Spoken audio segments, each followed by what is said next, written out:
What's up, guys? I hope you're having a great Monday. I thought I'd do a best of Félix Hernández because he hasn't necessarily had best of Braves moments yet, and hopefully we'll still get that. But he is definitely on the Seattle Mariner Mount Rushmore and needs to be honored for that.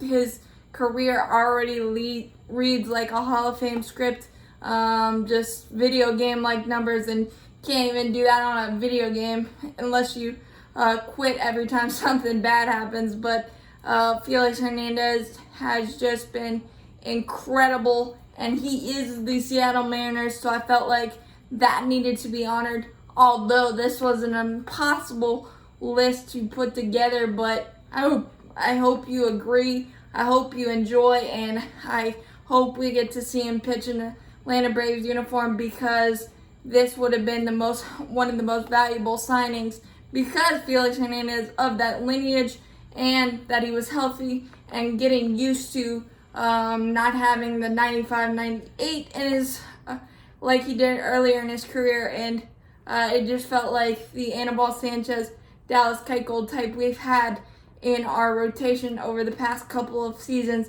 that perfect veteran fit. So hopefully we get to see him channel his inner King Felix. But here's his best of 5 list.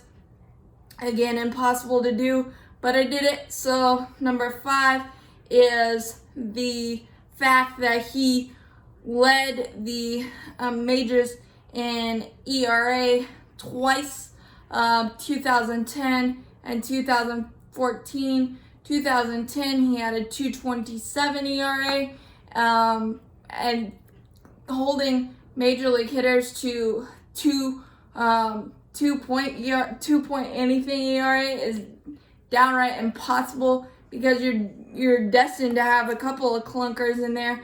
But for these couple of years, Félix Hernández never did, and he kept his team in the ball game every single time, gave them a chance to win, and it's just absolutely incredible what he'd been able to do. He didn't get the benefit of a lot of wins during that stretch, because Seattle as a whole could never put it together, but Félix Hernández always tried to put the team on his back and carry them to the promised land, and just never worked out. But he always had mind-boggling stats to prove it. And then in 2014, it was even better. He had a 2.14 ERA. I don't know how Seattle as a team didn't succeed more, other than the other 4 starters didn't help Félix Hernández too much. But to be just an absolute terminator on the mound, and as opponents realizing that you're probably going to lose when Félix Hernández toes the mound, it's that comfortable 0-for-4, that dominance that is just something we really don't see too much of, other than from like Jacob deGrom. So that's why his ERA titles are number 4, because he always kept his team in the ballgame, gave them a chance to win. Number 4 is being recognized on the biggest stage as a 6-time All-Star.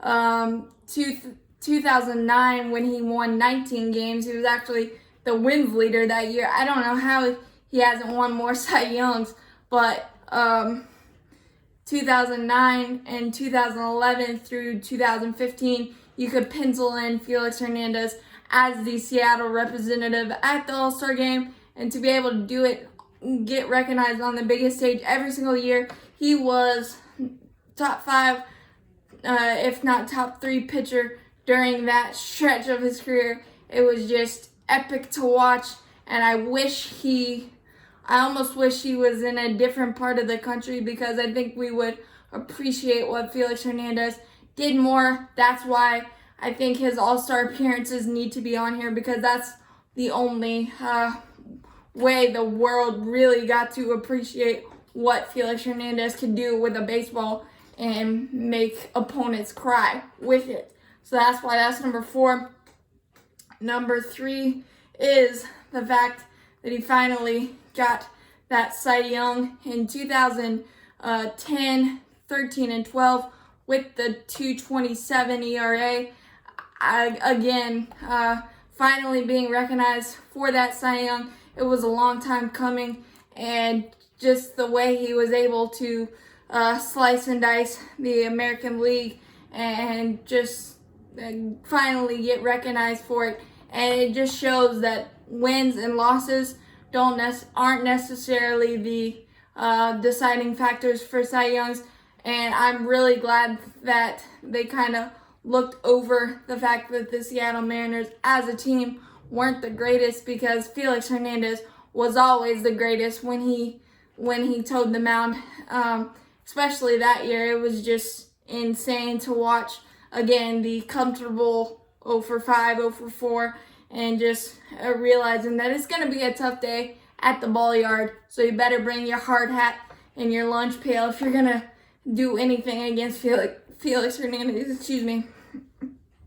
Number 2 is the fact that he passed Randy Johnson for the Mariner lead in strikeouts, striking out our friend Rafael Ortega for his 2,163rd strikeout. He now has 2,500 and counting, but that stat is just mind-boggling. A, if you pass Randy Johnson in anything, it needs to be on a list, and B, the longevity, the lack of injuries in that middle part of his career allowed him to be on the mound every 5th day and just strike out so many batters and just have that dominant performance every single day out there. And 2,600 strikeouts at that point, or 2,000 strikeouts at that point. Everybody strikes out, but Félix Hernández was racking up 10 double-digit strikeout games every time we turned around. So that's why that's number 2. And obviously number 1 is his perfect game in 2012 against the Tampa Bay Rays. I actually had the pleasure of watching that from pitch 1. And again, in typical Seattle Mariner fashion, Félix Hernández had a lot of hard work to do because it was only a 1-0 shutout.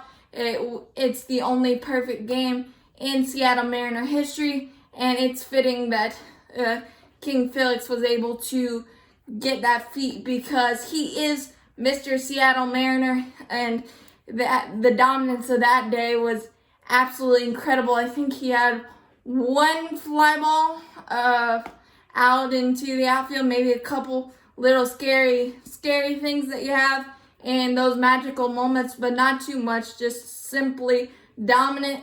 I think he had 5 or 6 strikeouts as well. So just his day, and it was great to watch, great to see, great memory.